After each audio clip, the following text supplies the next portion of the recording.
السلام علیکم۔ ڈیلی لبیک کے ساتھ میں ہوں آپ کا اینکر پرسن خواجہ شاہد، اور آپ دیکھ رہے ہیں ڈیلی لبیک ٹی وی۔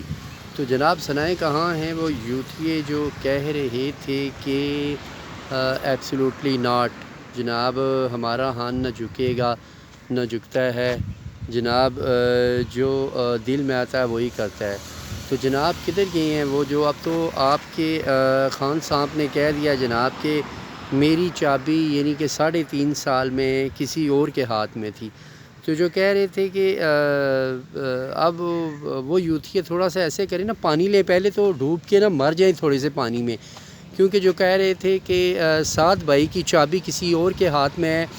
جو کوئی کہتا ہے پیچھے سے 7 بھائی وہی کرتے ہیں۔ تو سنائیں تو آپ کو یقین ہو گیا کہ اب بھی کہیں کہ خان صاحب کی زبان سے جو نکلا ہے وہ فیک ہے، ٹھیک ہے، ویڈیو بھی آئی فیک ہے جناب، آڈیو بھی آئی فیک ہے، ہر کام ہی فیک ہے، اور ہم تو کہتے ہیں ہاں آپ کے خان صاحب کی زندگی پوری فیک ہے، ٹھیک ہے۔ تو اب کدھر گئے ہیں وہ جناب جو کہتے تھے فیک ہے فیک ہے فیک ہے، ہر کام ہی آپ کا فیک ہے، ٹھیک ہے، جو ویڈیو آتی ہے فیک ہے، جو کام ہوتا ہے فیک ہے جناب۔ ایبسولوٹلی ناٹ والے ہم کوئی غلام ہیں جو آپ کہیں ہم مان لیں، دیکھیں مانیں نا، اب مان گئے آپ کے خان صاحب۔ تو ایسے کریں چلو بھر پانی لیں، زیادہ نہیں لینے کی ضرورت، کیونکہ آپ کا ریموٹ کنٹرول کسی اور کے ہاتھ میں تھا، ٹھیک ہے، جو آپ کو چلا رہے تھے۔ تو اب سازش والا بھی تو آپ کو پتہ چل گیا سازش کیا تھی، وہ بھی آپ کے سامنے آ گیا جو بیانیہ سازش کیا جناب۔ آپ تو سرکار فرما رہے ہیں کہ شیر شاہ سوری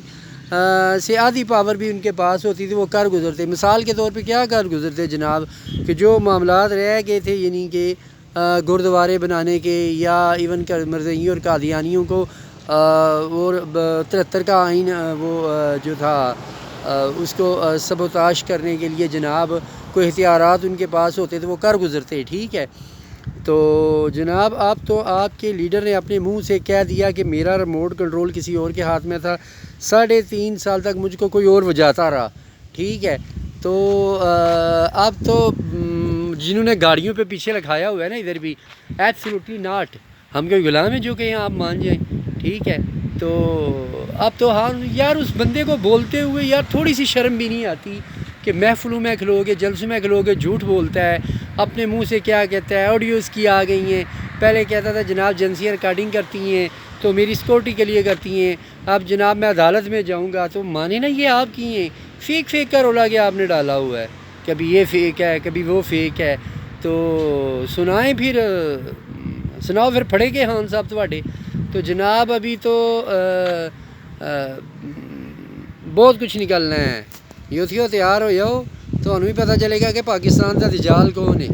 تو انہوں بڑا کچھ حالی پتہ چلے گا، کیونکہ پنجابی بولنے دی اپنی چس سے تواڈے نال۔ تو ویسے ایک بات ہے، 3.5 سال میں اگر اس بندے کے پاس جو کہہ رہا ہے نا کہ میرے پاس اختیارات ہوتے تو میں بہت کچھ کر گزرتا، 3.5 سال میں جو کارنامہ اس بندے نے پاکستان کے ساتھ دیا، کم از کم 20 سے 30 سال یہ پاکستان کو بندہ پیچھے لے گیا ہے۔ تو اگر اس کے پاس اختیارات ہوتے جناب، مجھے لگتا ہے کہ یہ جب پاکستان بنا تھا اس دور میں یہ واپس لے جاتا۔ تو ہے تو اس کا جو اس کے آقاؤں نے باہر سے حکم دیا تھا یہی تھا، بہرحال یہ کہ اللہ نے بچا لیا اس ملک کو جی۔ بہرحال دعا کریں کہ ایسا ظالم و جابر دوبارہ حکمران نصیب نہ ہو۔ بہرحال یوتھیو ڈب کے مر جاؤ جناب۔